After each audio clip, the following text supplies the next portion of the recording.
Welcome to episode number 1 of Fawkes News. This is all Simon from the Failure to Stop podcast channel. My name is Eric Tansey, and run about 4 shows a week on the Failure to Stop podcast channel, number 1 channel where law enforcement goes to be informed and entertained. We are on the now Fox Media Network, which has other shows on it, like Two Cops, One Donut, the very famous and popular Anti-Hero podcast. And then we also have Donut Shop podcast coming on, and New York's Finest Unfiltered coming on as well. But this show is called Fawkes News, and it stems off of our last call on Failure to Stop's channel, where we present the news for over an hour long. And there's a wide array of news. And you guys were like, we love the news, Eric. We love the way that you present the news in this very anti-establishment, anti-mainstream media way, where I'm very transparent on what is real journalism done by me or what's just reactionary or opinionated op-ed pieces that I put together on certain stories. But I'm very transparent of what my agenda is and why I chose these stories, or why mainstream media thinks that you need to know it. Because let's face it, if you're on this channel, you probably know who Guy Fawkes is. If you don't, you can go ahead and Google it and look it up. But if you're here, it's probably because you already know that mainstream media is a propaganda machine and tool used by the CIA for the United States. It's all propaganda. It's all made to make things divisive. It makes you hate each other. And so what I like to do is take what mainstream media is giving you and break it down on why they're giving it to you and why they're trying to make you feel some type of way to make this world a less better place. I'm trying to make it a better place. And that starts with real news. That's why I love the era that we are in, where there are tons of different media outlets out there. Guys like Breaking Points, which is for the left, they're pretty left leaning. Then you got like guys that are really opinionated, like Don Bongino, or then you have people that are kind of centrist or center of the road, kind of like Tim Pool, a lot of other things like that. So I am just another one of those guys that I have a lot of experience and background serving in the military, serving in law enforcement. Investigations is kind of my thing. I've been doing case breakdowns for a number of years. I did it on a major network and then for my own major network. And now I've joined together in an even bigger network. Probably at this point, it's not even a network. It's more of like a syndication, like a syndicate, like a media syndicate, maybe. That sounds nefarious, and we're not nefarious. But today's episode, number uno, let's jump into it. By the way, this is brought to you by ghostbed.com. There's no promo code yet, so you can use a promo code from our other channel, which is the Wolfpack. This one will probably be the Fox Den. Oh, get it? Fox Den. Also, this will probably be mostly live, a couple of days a week, or whenever the news breaks. We'll jump on here with my producer, Josh from Deadleg Media. We'll jump on here and break all this stuff down. Today, we're going over the CNN interview. This was the first big interview. Now, I think people from the right were really wanting to hear a raw, live version of Kamala, because she has been accused of not being able to speak without a teleprompter. So on this one, I'm not going to say that she had a teleprompter, but it definitely wasn't live. However, they left a little live bubble up to make you think that it was live. Again, that's mainstream media propaganda. That wasn't an accident, folks. It wasn't an accident. It doesn't matter what side of the fence you're on, guys, left or right. It doesn't matter. I believe that there's a big right and there's a big left. Big government, big wars, and big government right now is the government that's telling you who you have to vote for, right? They're saying you have to vote for our lady, our guy. You have to. You're not going to get another choice, guys, folks. You're not going to get another choice. And then there's this kind of like ragtag team that everybody in the establishment absolutely hates. I, for one, if the establishment hates somebody, I'm probably going to want to give them a closer look. That's why I was an RFK Jr. fan, to be honest with you, Ron Paul back in the day, but definitely RFK Jr. That's from the one political side where they were like, we're not going to let you hear what he has to say.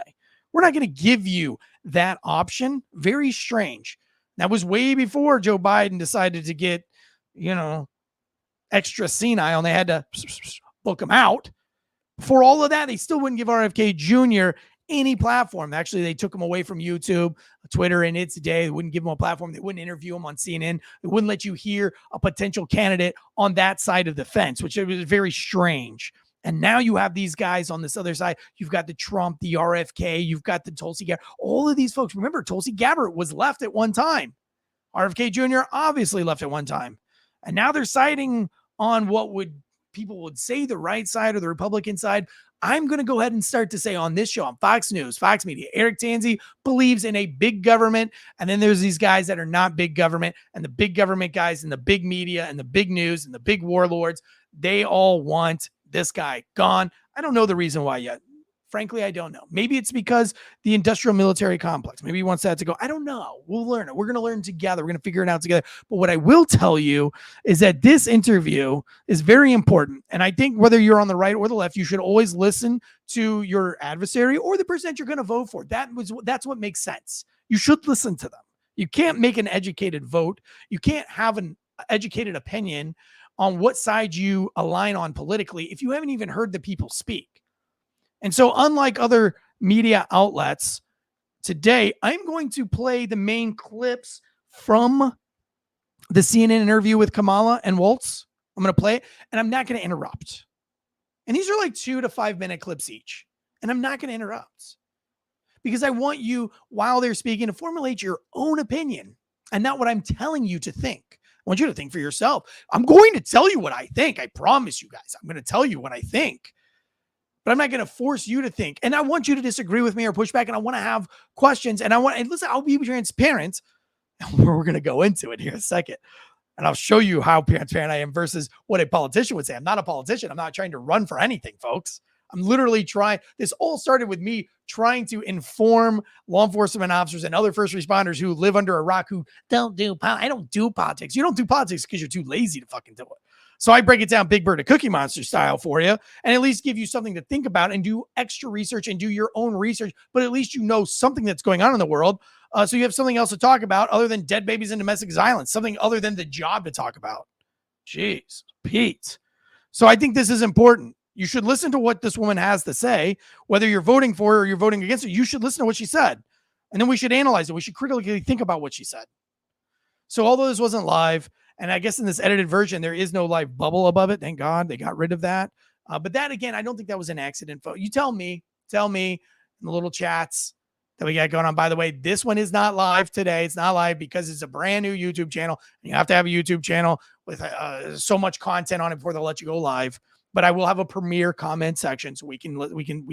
I will be in the premieres when this premieres, and then I'll chat with you guys back and forth. First episode. I'm not expecting huge numbers here on this one, but we'll see. But there's some key takeaways here. I'm going to play it all and we'll talk about it. We'll discuss it. I'm going to give you my opinion, but I want to play these things out in their totality so that you can form your own opinion. You can listen to what they're saying. Listen to what they're saying. Let me go ahead and start with this clip number one. Thank you, Josh. So this is the very beginning of the interview on CNN with Kamala. She's looking nice. She's looking great. The lighting is good. They've got their campaign bus in the window. Hey, I don't have a problem with it. Listen, you got to market. Like I got ghost bed stuff everywhere in here, strategically placed, everything in here. It's all part of a plan, right? So I got no problem with it. I know some people on the right, like some of the media outlets are like, oh, why wouldn't you? Why wouldn't you? Why wouldn't you put this badass bus that you spent probably way too much money on? Why wouldn't you do that? By the way, guys, I am going to show you this interview because this was their biggest interview. And then at the very end of this episode, I'm going to show you a couple of clips from Trump's biggest interview with Elon Musk. And just briefly to show you the difference in how they answer questions versus how she answers. I'm not saying who did it better or worse. I'm just going to give you a compare and contrast of how certain people answered, how the two different candidates are answering the same questions, essentially. Does that make sense? I think that's fair news, honestly. All right. I'm not going to bash this woman to death unless she deserves it. Okay. We're going to have a real conversation about it. Without further ado, go ahead and hit the play. Madam Vice President, Governor Walz, thank you so much for sitting down with me and bringing the bus. The bus tour is well underway here in Georgia. You have less time to make your case to voters than any candidate in modern American history. The voters are really eager to hear what your plans are. If you are elected, what would you do on day one in the White House? Well, there are a number of things. I will tell you, first and foremost, one of my highest priorities is to do what we can to support and strengthen the middle class. When I look at the aspirations, the goals, the ambitions of the American people, I think that people are ready for a new way forward. in a way that generations of Americans have been fueled by hope and by optimism. I think, sadly, in the last decade, we have had in the former president someone who has really been pushing an agenda and an environment that is about diminishing the character and the strength of who we are as Americans, really dividing our nation. And I think people are ready to turn the page on that. So what would you do day one? Day one, it's going to be about, one, implementing my plan for what I call an opportunity economy. I've already laid out a number of proposals in that regard, which include what we're going to do to bring down the cost of everyday goods, what we're going to do to invest in America's small businesses, what we're going to do to invest in families, for example, extending the child tax credit to $6,000 for families for the first year of their child's life, to help them buy a car seat, to help them buy baby clothes, a crib. There's the work that we're going to do that is about investing in the American family around affordable housing, a big issue in our country right now. So there are a number of things on day one. What about you? Well, I'm excited about the suggestion. Well, that was her answer to probably the biggest question of her entire campaign.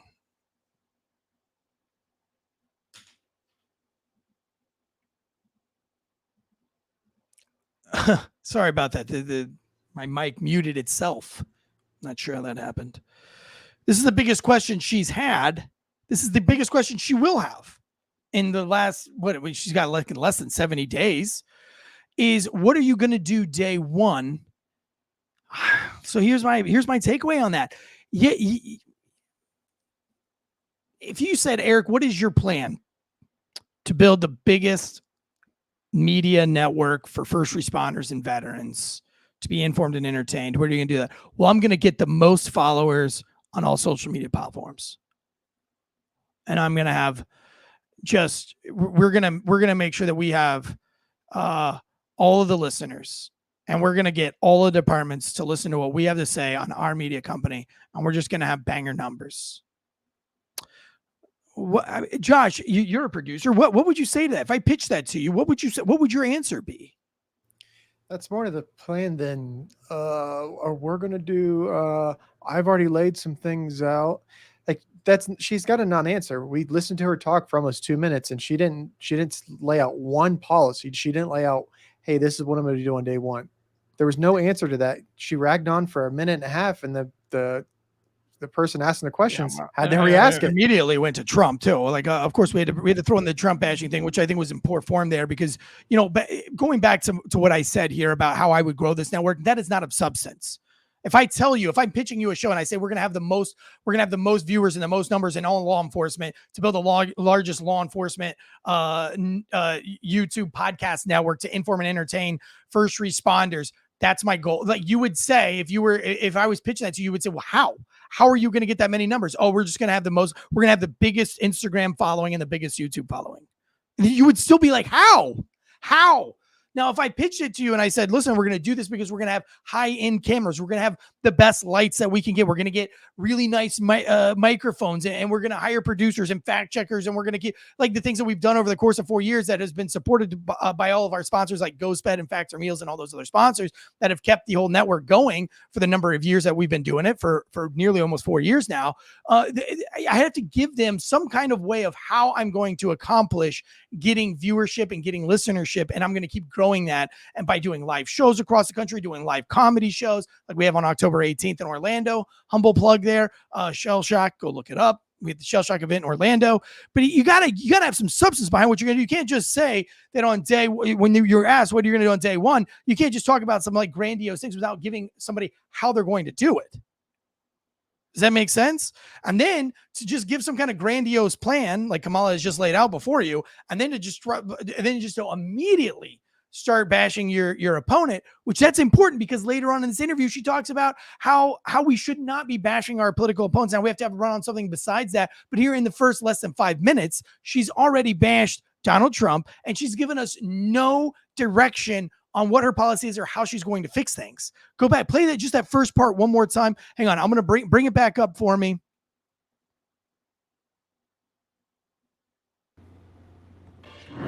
Madam Vice President. make your case to voters than any candidate in modern American history. The voters are really eager to hear what your plans are. If you are elected, what would you do on day one in the White House? Well, there are a number of things. I will tell you, first and foremost, one of my highest priorities is to do what we can to support and strengthen the middle class. When I look and that's my point there. That's like such a generic answer. We don't, she didn't tell us how she's going to support the middle class. She didn't give us what policies she's going to use to support the middle class.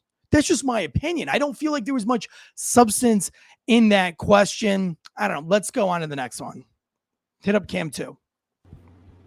Now, many Americans are struggling. There's a crisis of affordability. One of your campaign themes is we're not going back. But I wonder what you say to voters who do want to go back when it comes to the economy specifically, because their groceries were less expensive, housing was more affordable when Donald Trump was president. Oh, hang on. Sorry. That was push pause there. That was an ad that jumps right in the middle of their thing there. I got you.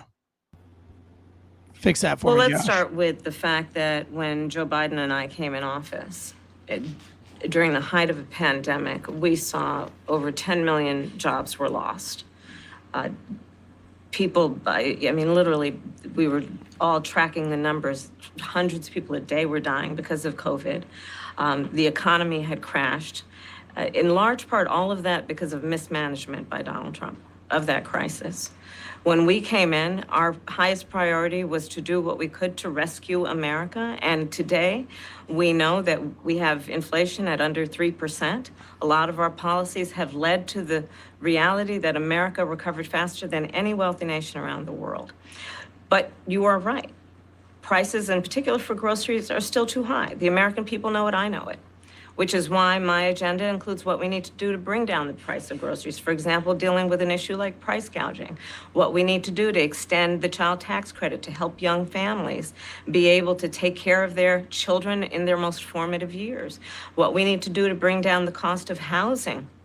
My proposal includes what would be a tax credit of $25,000 for first-time home buyers, so they can just have enough to put a down payment on a home, which is part of the American dream and their aspiration, but do it in a way that allows them to actually get on the path to achieving that goal and that dream. So you have been vice president for 3.5 years. Yeah.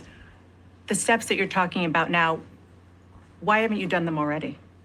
Well, first of all, we had to recover as an economy, and we have done that. I'm very proud of the work that we have done that has brought inflation down to less than 3%. The work that we have done to cap the cost of insulin at $35 a month for seniors. Donald Trump said he was going to do a number of things, including allowing Medicare to negotiate drug prices. Never happened. We did it. So now, as I travel in the state of Georgia and around our country, the number of seniors that have benefited. I was in Nevada recently, a grandmother. And I like this next part, so I'm going to stop it here, but I'm going to play that next part for you. And I'm not interrupting, but the next part doesn't really have a lot to do with the substance of what she just said. She's going to jump ahead. And I'll play it for you and just saying she's going to jump ahead. But I really want to talk about what her plan here is with the economy. She keeps saying that we brought we brought inflation back. We brought it down to 3%. Now she says this as if in the Trump era, inflation was higher than 3%. Fact check me if I'm wrong, Josh, but it was less than half of 3%. It was at like 1.5, 1.9%. It jumped up to 9% during the Biden administration. In 2022, inflation was at 9%. So if she's brought it back down to 3%, she's brought it down from 9%, but the cost of living hasn't gone, and the cost of goods hasn't come down yet. So we're still living in inflation. So basically what she's saying is hogwash, and you're muted. I don't know if you want to jump in on that, but feel free to. Am I missing something there? Like, I don't understand we brought inflation down to 3%, and we're proud of that. That'd have been nice for my bank to know when we just closed on our house, because our house that we just bought has probably about $150,000 of inflated price to it. There's no extra value in it. It just cost $150,000 more to own the same house.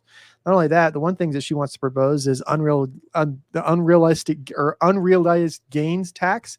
So this house that was, let's say, was valued at $500,000, it's estimated a value of $650,000. Now there's $150,000 in value there that's not really there. So now she wants to put a tax on that. So now I'm going to pay taxes on a value, on money that doesn't exist, that's there because of inflation.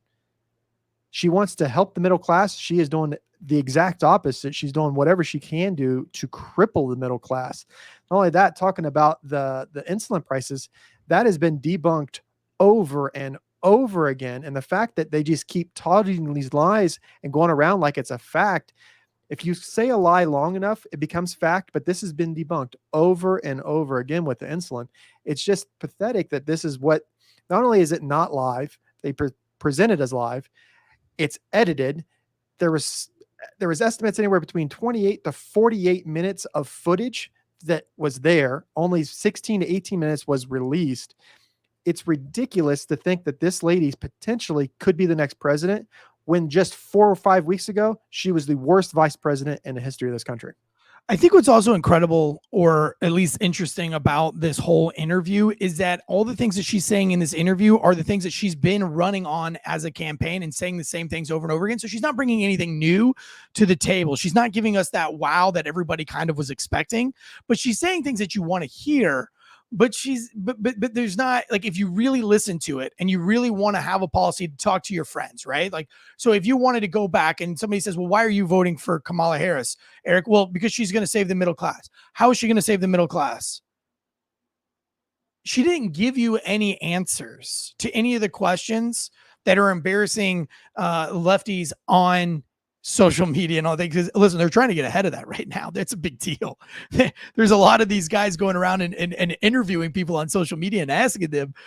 Maybe we'll play some clips of that on a later episode. But they got to get ahead of this thing, because there is no policy. They've even talked about how she still doesn't have a policy on her website, which is unprecedented. Like, she doesn't have she talks about her agenda, but it's not laid out yet.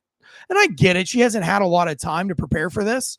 As they said at the beginning of the interview, she just kind of got this sprung onto her, less than 150 days before the election cycle. But I kind of feel like if you've been the vice president already for 3 years, you should already have some really key talking points on what your plan was and is going forward, which really begs the question, who's actually running this country, Josh? Because I don't feel like it's Kamala Harris. Like, I don't feel like she's second in charge of the whole country. She doesn't seem to have a lot of answers.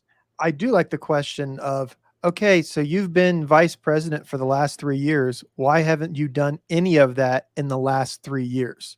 Right. We have to blame it back on Trump, though. Like, and that's kind of the key thing here too. And I've got a clip that's coming up in this interview, which is going to make you laugh. This is going to make you laugh. Let me just keep going. We got some more clips of this thing. I want to get through it too. I don't want to just bog this all down. I want you to just hear what she has to say, and I'll loosely kind of talk about it.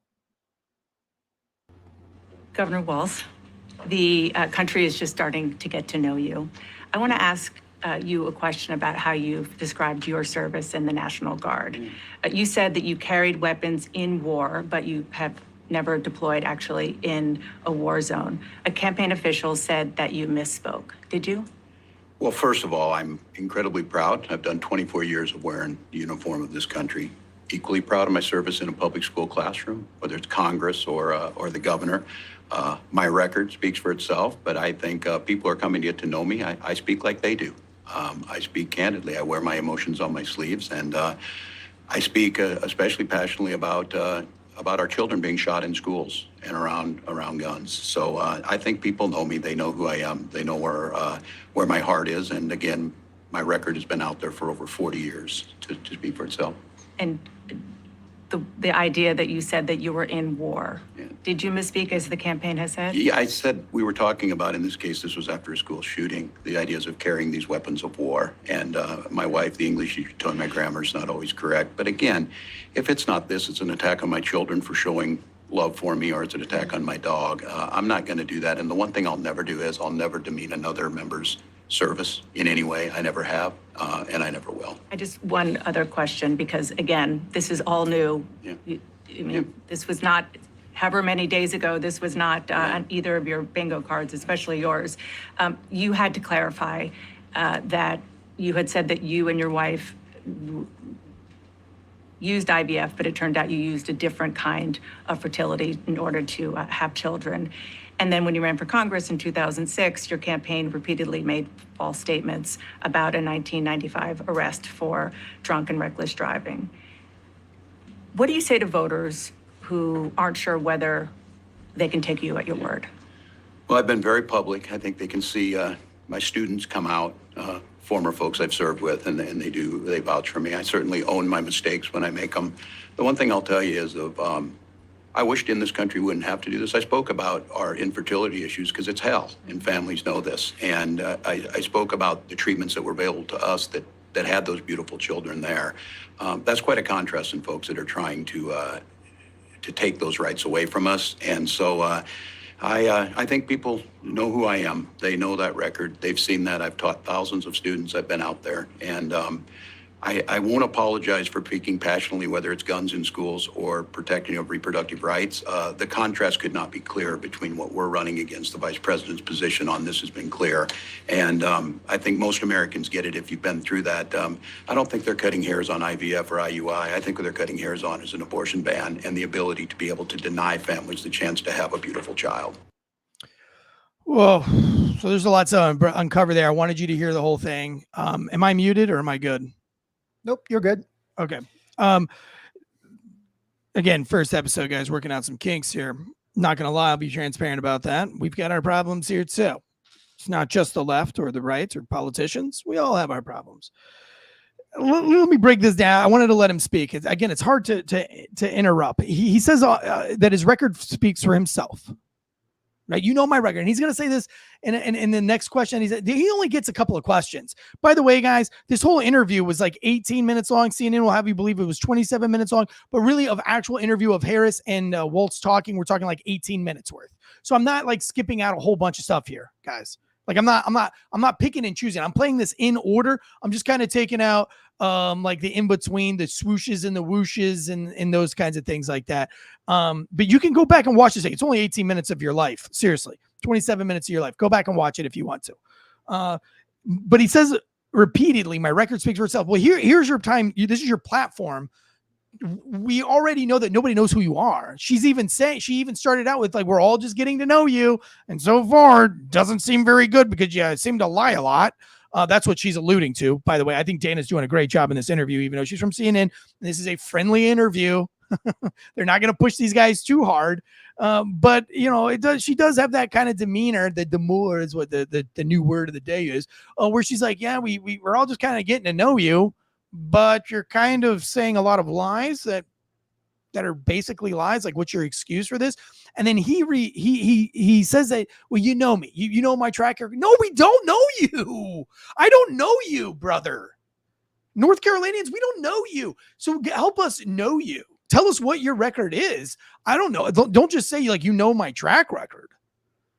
Like, why should you listen to me? Well, I don't know. I've been podcasting for 4 years. I have some time in the military. I've got some time owning my own business, owning a distillery. I'm a certified specialist in wine. I'm also a sommelier. I do a lot of studying, which, you know, I study beverage. I read a lot. And you know, I can give you a list of reasons of why you should listen to me, or at least hear my opinion out and have a debate with me. I can give you all of those things. I do it in all the shows. I always back up with what I'm saying. I always give you receipts of what I'm saying and why I'm saying it. And I feel like this was his chance to kind of tell us what your record is, buddy, because I don't know it. If I'm a lay person that doesn't podcast for a living, well, I'm just going to take your word for it. And I think that's what they're counting on, Josh. I think they're just kind of counting on people who will be like, oh, yeah, we know his record. Yeah, we got it. We know it. We don't know your record, dude. It's not a little oops. You didn't oops and forget you deployed, or oops you didn't deploy. Well, yes. And then if we want to jump onto that, yeah, you didn't say. And here again, this is his opportunity to say, man, listen, I served in a time of war and I didn't get to deploy, but I went to Italy and I carried a firearm. I had a sidearm with me in a time of war in a foreign country. I'm sorry that I alluded to it being a combat tour. It wasn't a combat tour, but I have carried weapons of war, and I know how these weapons work. And in relation to a school shooting, I apologize for that moment. It was a lapse in judgment when I said it. I shouldn't have said it. I did 24 years of military service. I served in a time of war.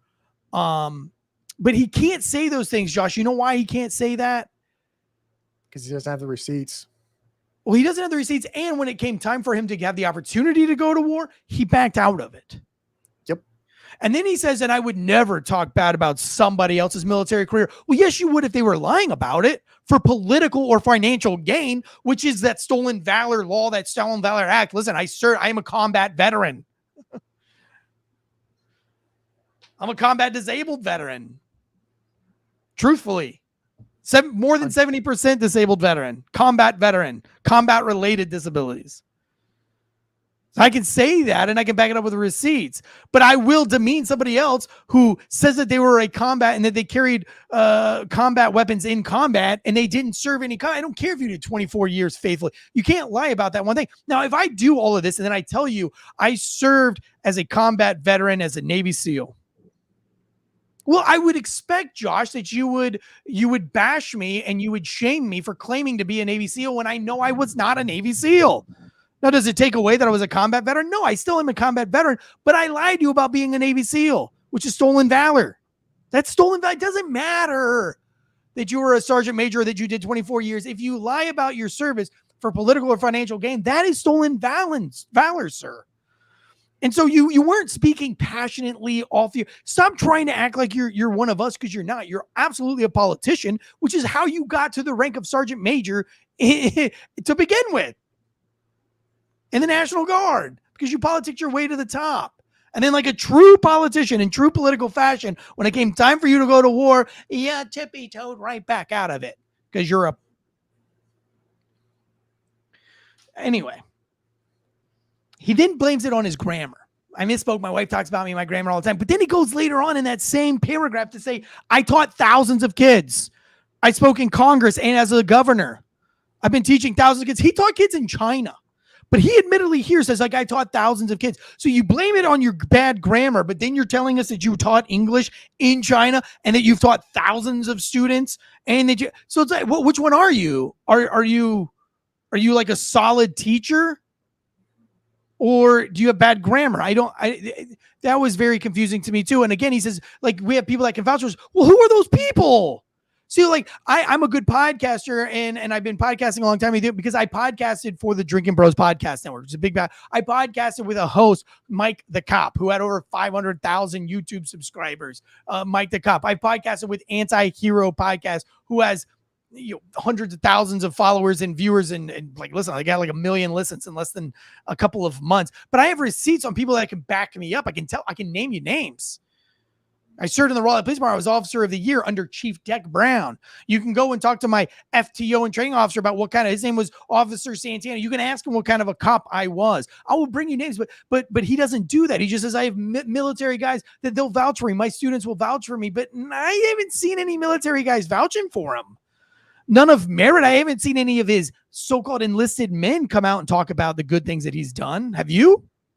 No, I did hear his sergeant major that replaced him came out and explained that, that he did dodge the deployment. And then the battalion commander who went on the deployment also came out and said, he dodged the deployment. So the two highest ranking people enlisted and officer side that were on that deployment from his unit both said, you dodged the deployment for political gain. And then you turn around and said, hey, I did this thing when you didn't do it. That's part of the whole thing of stolen valor. It's one thing if you see somebody wearing their uniform down in the Walmart, just walking around Walmart because they want to think they're cool. That's not necessary. It is, but it isn't. They're not getting anything out of it. But if they turn around and go, hey, can I get a free coffee because I'm a veteran? Or can I get this because I'm a veteran? Hey, can you vote for me because I've served in war? Hey, vouch for me. I'm one of you guys. I've been there. Hey, I know what I'm talking about when it comes to school shootings because I've been shot at, when you haven't. So you have no weight to anything you say. And then it's not Like I misspoke. Hey, I had eggs for breakfast when I had waffles. It's not a little thing. It's not a little thing to misspeak about how your wife's fertility. It's not a little thing to misspeak about your DUI. Like these aren't little things to misspeak about. These are big things. So Yeah. you want someone that can misspeak about this many things, being the second in command of the country. We already have someone that can't run through a full sentence. And the second in command right now just found out she's getting thrown in to be in the next. Who's in charge? These are the people that you want to put in charge, and he can't tell anything that comes out of his mouth. We don't know what it's a truth or if he's misspeaking or if it's for political gain or what did it really happen, or it's okay because the grass is green. And look at our great big bus out here, Eric. I mean, honestly, like, I'm not even being hyperbolic at this point. I think once you've done the stolen valor thing, like he did, like you just got to hang it up from there. Because I mean, that's like one of those lies you can't really come back from. Like I already don't trust politicians. Now I absolutely cannot trust this guy. Like that is a bold-faced lie. There is no like gray area on this. You said you carried weapons in combat. You did not. And you have misspoke and misled, but there's tons of other receipts out there about other times that he has misspoken about his military service. You can go out there and you can research this. We just don't have time to do it in today's show. Of course, being the first episode, kind of throwing this together pretty quickly today. And I watched this speech and I had a lot to say about it, which is why we threw it together tonight. And then I leave on a cruise and I come back in a week. But we do have a team put in place next week that we will be kind of like moving through this a little bit more smoothly. But I appreciate you guys for sticking around while you're still here. If you made it 36 minutes in, now's the time to hit the subscribe button. Listen, if you've been locked in for 36 minutes, you're in. Like, just give me a subscribe, hit the like button. Don't forget. All right, let me go on to this next one. We got just a few more of these to go through. They're really, really important though. This is Kamala line. So we heard Waltz's lies. Now let's hear what Kamala's got to say on hers. Vice President Harris, you were a very staunch defender of President Biden's capacity to serve another 4 years. Right after the debate, you insisted that President Biden is extraordinarily strong. Given where we are now, do you have any regrets about what you told the American people? No, not at all. Not at all. I have served with President Biden for almost 4 years now, and I'll tell you, it's one of the greatest honors of my career, truly. He cares so deeply about the American people. He is so smart and loyal to the American people. And I have spent hours upon hours with him, be it in the Oval Office or the Situation Room. He has the intelligence, the commitment, and the judgment and disposition that I think the American people rightly deserve in their president. By contrast, the former president has none of that. And so, one, I am so proud to have served as vice president to Joe Biden. And two, I'm so proud to be running with Tim Waltz for president of the United States and to bring America what I believe the American people deserve, which is a new way forward, and turn the page on the last decade of what I believe has been contrary to where the spirit of our country really lies. But the last decade, of course, the last 3.5 years has been part of your administration. I'm talking about an era that started about a decade ago, where there is some suggestion, warped, I believe it to be, that the measure of the strength of a leader is based on who you beat down, instead of where I believe most Americans are, which is to believe that the true measure of the strength of a leader is based on who you lift up. That's what's at stake as much as any other detail that we could discuss in this election. Because we haven't had a chance to talk, I'm just curious, staying on President Biden, when he called you and said he was pulling out of the race. Here. I just wanted What to let was you know that she quickly moved on from that to take it on. What was that phone call from Joe Biden like? I think Dana should have pushed back on this a little bit. But she asked her very specifically, does she feel like she lied to the American public about Joe Biden being fit for office, saying that he's in it, he's good to go. And then just weeks later, they're like, no, he's no good. And now I'm the vice president. And then she sits here and said, instead of saying like, look, we had to give him the benefit of the doubt. That's how leadership works, right? You got to follow, you got to know that he's suffering. We have to talk to the doctors. We just didn't know at the time how bad this all was for Joe Biden. And it was quickly deteriorating. So when I said that, it hadn't deteriorated to the point it was even a week later, because, that's how you could have saved that. But it's just, I served with him for 4 years. He is intelligent. She said he has good judgment, the disposition. Then why is he not the president anymore? If he has all of these things still, then why is he not the president anymore? Obviously, he doesn't have these things, so you are lying. Just tell the American people something other than trying to bamboozle them into this lie and then going right back into Trump, which you guys have done every single question. And then you end each one, this perfect gaslighting here. Now you got me lit. The gaslighting here is like, we're not going to demean people. She says, we're not going to beat you down. I believe in not anything that's going to beat the other leaders down, but you've beat Donald Trump down in every question you've been asked. You mentioned Donald Trump more in your interview in 18 minutes than Donald Trump mentioned you or Joe Biden in his entire over 2-hour interview with Elon Musk. So who's beating who down here? Like, that's the sheer definition of gaslighting.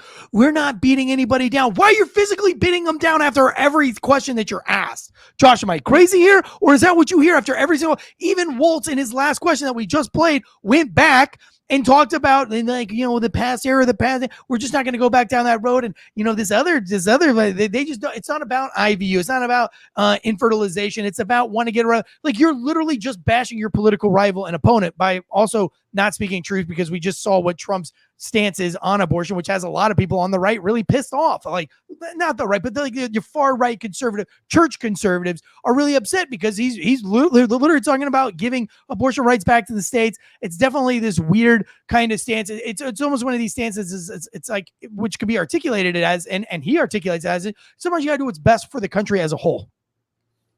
Yep. You can have a stance on something and then want to do something better for the whole. Like, I am pro-life. I am a Christian pro-life father of 5 children, husband of 1 wife, and I believe that you should have your baby no matter what. My wife and I, but that's my belief. Now, if I'm running the country, I'm not going to run the country to force you to believe what I believe. I'm going to force you to do, what does the law say and what does the science say? When is a human life a human life? And if it's a human life, what does the law say about killing it or not killing it? And that's how we're going to do things. And that's how we're going to try to interpret things. But that's on me. So I'm not going to force you. I'm not going to say, like, I believe this and therefore that's what it is. No, there's a Supreme Court for that. There's justices for that. And so putting it all back on the states and putting it all back in the courts, I'm not sure that I have a huge problem with that. Because you got to move on and you got to be able to face other problems as the president. You can't just force your soul beliefs when you got 50, when you got, it's a big touchy subject. Again, I am pro-life, but I feel like if I was the president, that might be one of those issues that I have to put back on the state's hands. I'm not going to force you to believe what I believe, but I am going to force you to follow what the law says. And we're going to have to figure out, what does the law say and how is the law interpreted by the people that we have put in place, that you have voted in place to make those laws. What does those laws say? And then we're going to follow those laws. That's how I would do things. But here we go with these guys. Every question that they've been asked, when the going gets tough, they revert it right back to Donald Trump and they try to tear down their political opponent. And we're going to play a couple of clips from the Donald Trump interview, and you'll see that's just not how that works. Not without backing it up with receipts. What was your take on that, Josh? Well, 2 things. The first one, 16 of the last 16 years, Donald Trump was only president for 4 of those. The entire rest of the last nearly 20 years, last 16 years, has been run by Democrats. Or so big government. Keep going back, baby. If we go further, if we want to go further back, we could call big government. But for sure, Democrats, the last 16 years, they've been in charge. And secondly, if I worked a lot of DUI stuff, so when I ask someone for their driver's license insurance, if they hand me their credit card, that's an indicator that, hey, maybe not A to B is not connected here. So I'll ask them, hey man, can I get your driver's license? And they go, well, you know what? Donald Trump was really bad. And I'm like, okay, well, that's great. You've been vice president for the last 3.5 years, but can I get your driver's license? It's one of those things where I don't want to lean into the, oh, she's drunk all the time, because I have nothing to pull, like nothing other than my experience of just dealing with people, of not being able to answer a direct question. When I'm dealing with people that are under the influence, and I've dealt with people that were intoxicated a lot of times, you ask them a very specific question and they can't give you a very specific answers because they're not able to. Their brain's not able to connect the two dots, because when you're under the influence, it's just cloudy. And her speech is, I don't want to go there, but that's where my brain is going with it. Cause every question that they've asked her, it's been, let me dodge and just keep talking as long as I can to get Donald Trump's bad. That's all they're trying to get to. Yeah, is just Donald like, Trump's hey, bad. no matter what, it's like they've been coached. Like, no matter what, if the going gets tough, find your way back to bashing Donald Trump and you'll be okay. Because you're right, because they're not educated on what's going on. Guys, look, I'm not trying to be an asshole, but they're not educated. I'm going to play you the clips of Donald Trump's interview. Tell me which one's more intelligent when they're talking about culture, society, and politics. Donald Trump and Elon Musk, or Waltz and Kamala? Tell me which one's smarter when you hear the both of these. Let me get through just a couple of more of these, though, because I want you to hear this whole thing in its entirety of what these folks, these fine folks, had to say. So that was one of the lies. Kamala, did you, you told the American people that Biden was okay, and then a week later he's not okay. She doesn't have an answer for that. Let's check out another Kamala lie. There's more to do, but that's good work. I want to get some clarity on where you stand on some key policy issues. Energy is a big one. When you were in Congress, you supported the Green New Deal. And in 2019, you said, quote, "There is no question I'm in favor of banning fracking." Fracking, as you know, is a pretty big issue, particularly in your must-win state of Pennsylvania. Sure. Do you still want to ban fracking? No, and I made that clear on the debate stage in 2020, that I would not ban fracking. As vice president, I did not ban fracking. As president, I will not ban fracking. In 2019, I believe, at a town hall, you said, you were asked, would you commit to implementing a federal ban on fracking on your first day in office? And you said, there's no question I'm in favor of banning fracking. So yes. So it changed in that campaign? In 2020, I made very clear where I stand. We are in 2024, and I've not changed that position, nor will I going forward. I kept my word, and I will keep my word. What made you change that position at the time? Well, let's be clear. My values have not changed. I believe it is very important that we take seriously what we must do to guard against what is a clear crisis in terms of the climate. And to do that, we can do what we have accomplished thus far. The Inflation Reduction Act, what we have done to invest, by my calculation, over probably $1 trillion over the next 10 years, investing in a clean energy economy. What we've already done, creating over 300,000 new clean energy jobs. That tells me, from my experience as vice president, we can do it without banning fracking. In fact, Dana, I cast the tie-breaking vote that actually increased leases for fracking as vice president. So I'm very clear about where I stand. And was there some policy or scientific data that you saw that you said, oh, okay, I get it now? What I have seen is that we can grow and we can increase a thriving clean energy economy without banning fracking. Okay. I've been very clear that I'm not going to be clear at all. I've been very, very clear, but I'm not going to be clear at all. I don't know. I guess I don't know how she should have answered this question. We know what the truth is, though. You should know what the truth is. In 2019, she was running on, well, she didn't really even get out of that election. She didn't even get past Iowa. And then she becomes the vice president, go figure. But she was trying to appeal to a much younger crowd, to a California crowd, to a crowd that's obsessed with this crisis, this environmental crisis. And then she realized that it's not really that important to everybody else. That's like kind of a California world thing. And so for political reasons, you flip-flopped on it, right? Either that or the check cleared. That would be my that next thing. thing. But yeah, it's like, just tell the truth, woman. The reason why I did it, because it wasn't a politically good idea to say that I'm going to ban fracking. It's a terrible political move. I'm for it. I'm unequivocally, unquestionably against it. She says that a lot. She's going to say that again. Unquestionably, I have been like this. It's unequivocal. I go, well, it's obviously questionable because you've questioned it. because you flip-flopped on it. And I get it. Listen, I flip-flop things all the time. I see something and then I see the facts of it and then I flop because I saw the facts or I learned the science. COVID, right? I was like, oh, this is going to be bad. This is going to be a world and this black plague. Then I started looking at the science. And I started questioning. I started reading books. And then I didn't look at what the media was telling me. I was looking at what the actual science was. And I was like, wait, hang on. The science doesn't add up with what the news is saying. And then I'm looking at scientists like Peter Malone and Dr. McCullough, like the leading guys of the CDC. And with the science that they bring in, the receipts that they get back is far different than what the mainstream media, Anthony Fauci was saying. Completely different. Like not even in the same galaxy as what he was saying with what these guys are saying or what the science was saying.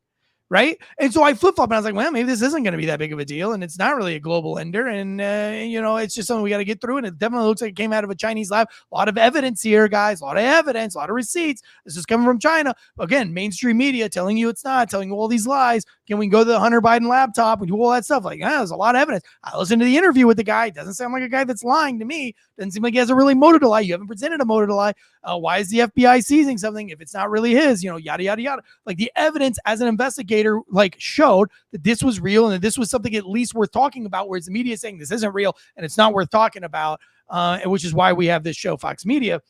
So in 2019, listen, Kamala, just say it. Just say it's not a good idea. I'm not going to win an election if I ban fracking altogether. It's just not going to happen. But I've unquestionably, unequivocally, no, that's all bullshit. It's all hogwash. It's all, you say what you want other people to hear. You talk like a black person when you want people to know that you're black. You talk like a redneck Southern person when you want people to know that you're Southern. You literally are all things to all people when they want to be it. You're not yourself. You're not yourself. They not like us, girl. They not like us. You've never talked like that in your whole life, lady. You're not being authentic. You're being like Hilaria Baldwin. Como se dice cucumber in your country? Bitch, you were born in Boston. You've never lived in Spain. You're not Spanish. You don't even speak Spanish. Como se dice cucumber? Shut the fuck up. You're from Boston. You have a thick Boston accent. Stop pretending to be Hilaria Baldwin and trying to be Spanish. How you say, I love the salsa. Like, that's not how you talk. You've never talked that way. Why are you even doing it? It's a mental illness that you have. And then the tabloids and everything, like she's some kind of political figure. Here's another tangent on Hilaria Baldwin. But the reason why I'm going on a tangent on this is because Kamala's doing the same shit. And arguably, Waltz is doing the same shit by pretending to be some kind of combat veteran when he's not. You're a pretender, woman. All right. So we get through that. Like, obviously, she flip-flopped. I'm glad that Dana called her out on all of that. You were one way in 2019, and you've been a different way ever since. It's okay. I wish you would have just told the truth about why you were different. You didn't, but it is what it is. Here's another good Kamala lie. We've got this one and one more, and then we're done. Is what he said last month. He suggested that you happened to turn black recently for political purposes, questioning a core part of your identity. Yeah. Any? Same old tired playbook. Next question, please. That's it? That's it. Okay. Let's talk about some foreign policy issues that would be on your. Oh, God. Same old playbook. Answer the question. Why did you act a certain way in front of a certain congregation or a certain group of human beings, and then the week later go to a southern side and act totally different, and then go somewhere else and act like, why are you doing that? Why are you putting on all these faces? Why are you going on, what was it, the MTV Awards or whatever? And she's like, girl, we not like her. Why are you doing it? Just answer the question. Because you have many faces and you put those masks on, you put those faces on because you are a true big government politician. You are not yourself. You are a politician. Nobody really knows who or what the fuck you are, just like nobody knows who or what the fuck your policy is. It's whatever is going to get you votes, and that's it. Because you're not even running. You're too stupid to come up with your own shit. That's why nobody voted with you to begin with. That's why you have the worst approval rating of any vice president that's ever been alive in history. Am I crazy, Josh? No, I mean, she does have two policies. The one was copy Trump's no tax on tips. She came out with that a couple weeks after that. And then close the border. That was another one that she's come up with recently. Oh wait, yeah, and I love Something- that. I'm not the border czar. I've never been the border czar, and then all of a sudden, all the other non-mainstream media outlets start posting all of the clips about her being a media czar, and then they're all kind of like, "She's done a great job at the border. She's done a wonderful job at the border." So it's laughable at this point. If wonderful job you mean by letting millions and millions of undocumented people into this country and letting gangs of people, Right, which literally we've got to do kill- another story on that whole thing. All right, let me continue. Let's breeze through this last little bit right here. I wanted, this is a stand-up moment. You know what? I'm not even going to play it for sake of time. Let me go into the Trump Elon Musk interview, which is arguably Trump's biggest interview. So this was Kamala's big interview, and now we have Trump's big interview. I just want you to think, like, I want you to ask yourself. Not what mainstream media has told you to believe, but just truly ask yourself, just truly listen to this and say, who is more intelligent and who knows more about society, culture, and politics? Donald Trump or Kamala Harris? Answer that for me.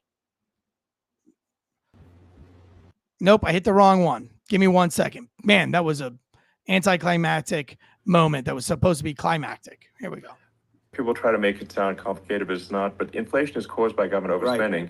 Right. Would you agree that we need to take a look at government spending, yes, and have perhaps a government efficiency commission that just tries to make the spending sensible and so the country lives within its means, just like a person. The waste is incredible, and nobody negotiates prices. You used to have a lot of people making jets, and you end up with two companies, and they'll probably try and merge at some point. I mean, I went through it, like Air Force, just a thing like Air Force One. One of the first documents they asked me to sign, a general said, "Sir, will you please sign this document?" And what is it? Air Force One. That's with Boeing, which is basically two planes, two 747s. And the price was $5.7 billion for two planes. Now, wow. Now they're highly sophisticated. That's insane. They're even nicer than your plane, okay? But much more sophisticated. They're very, I won't say what's on it, but they got a lot of stuff on it. Anyway, but it's 5.7. That's a crazy number. It's a crazy number, but I said, I'm not going to pay 5.7. I'm not going to do it. I said, who made the deal? Obama and his people. I said, well, then I know the deal's no good. I'm not going to do it.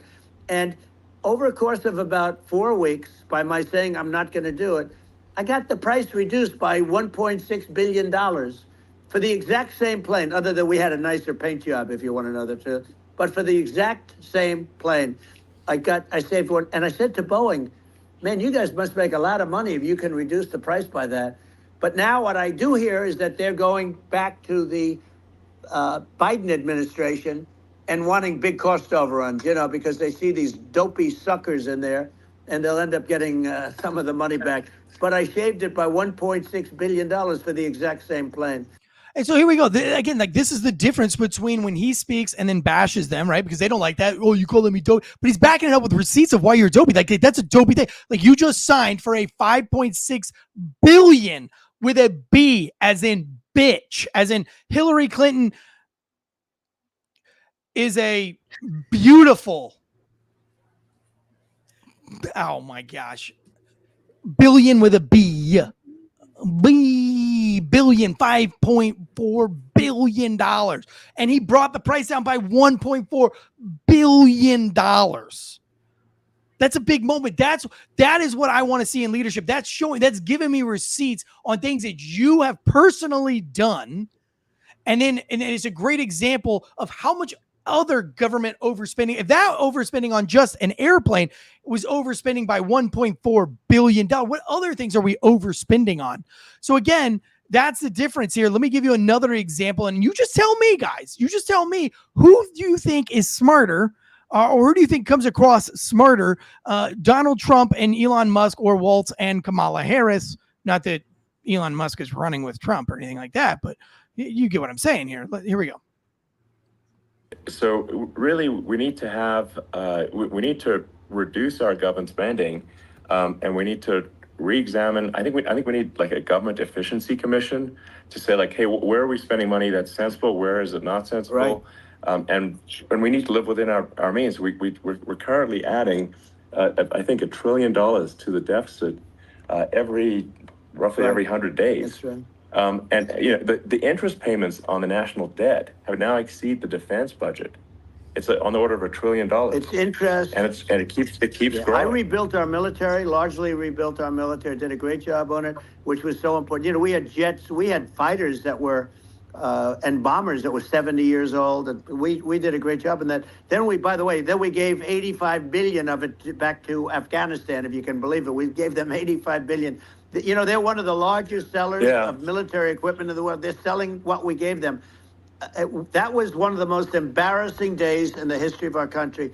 But if you think about, let's go back to the economy.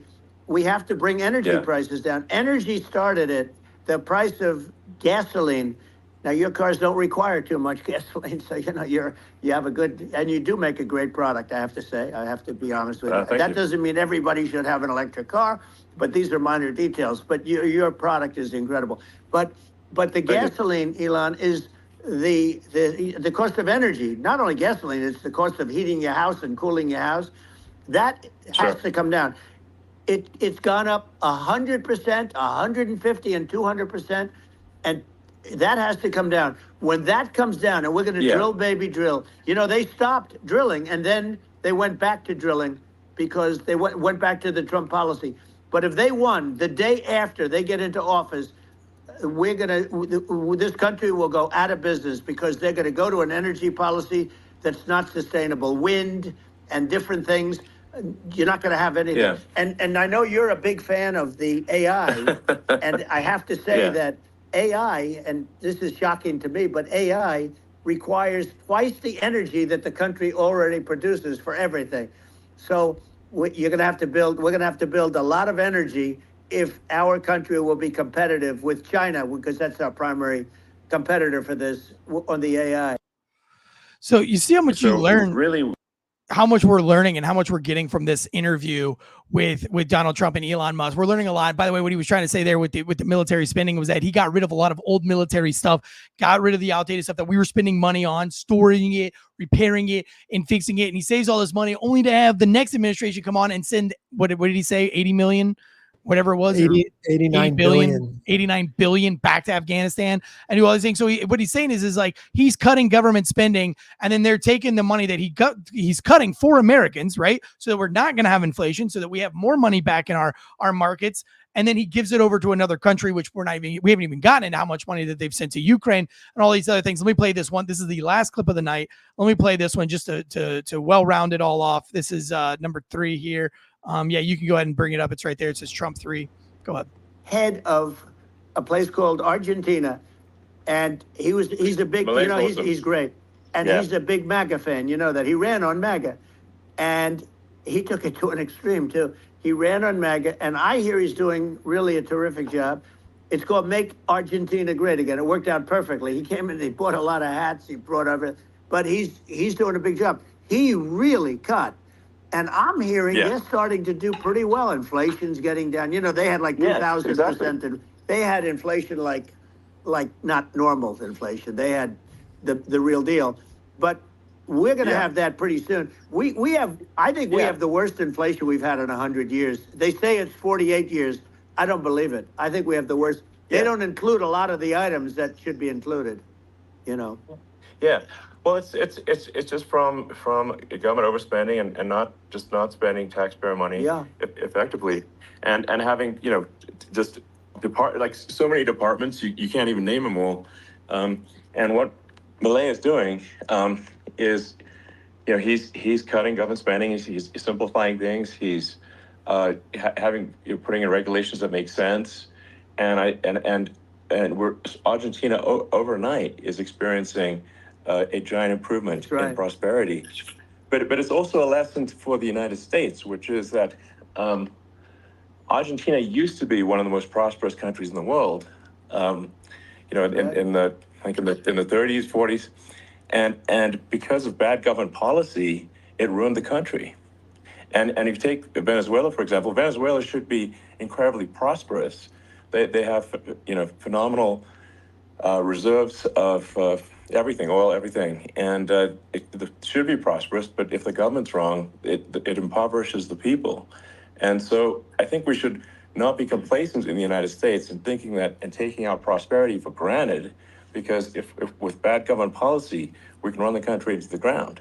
And that's just something people should bear in mind. Don't take prosperity for granted. Well, think of education. So we're ranked at the bottom of every list of the top 40. We're ranked number 40, number 38. Norway, we will stop it here. We'll stop it there. Switzerland, By the way, Sweden, different countries are ranked. I love that whole 2-hour interview. I learned so much. I didn't know about Argentina. Studying in the wine world, when I was studying my sommelier test, I knew that they had really strict like water allocations, and then some big giant American winery went down there and was abusing those wine. And even though they brought tons of money to Argentina was like, dude, get the F out of here. And that wine company wreaked havoc on Argentina, and it was just politically a mess. This was like in 2010, 2008 timeframe.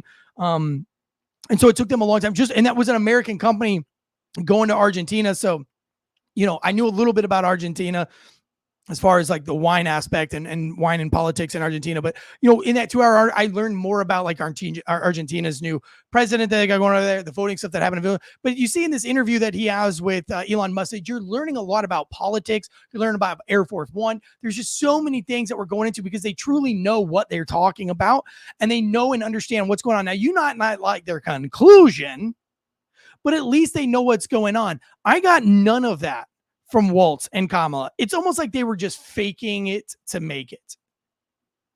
Or they were just doing the bare minimum to get by.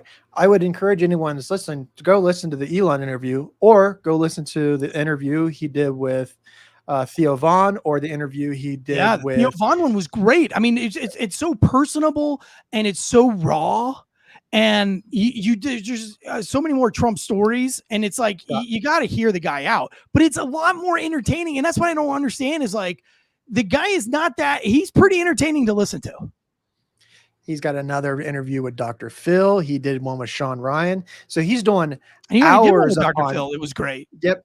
Yeah, hours upon hours upon hours upon hours of interview talking about his policies, what he wants to do for the country, what he did for the country. Unscripted questions that he's answering. They're not softball thrown by CNN in a friendly interview environment. Edited down to 18 minutes. These are 2-hour like interviews that you can tell if not been. You can tell. Well, we all knew it because the Elon Trump one was actually freaking live in front of like one of the largest internet gatherings on the planet.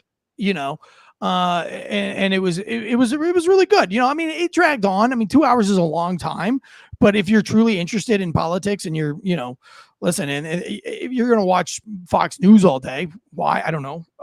But I would go and listen to that because you're going to get a lot more substance out of it. And it's not going to be nitpicked for just the fine.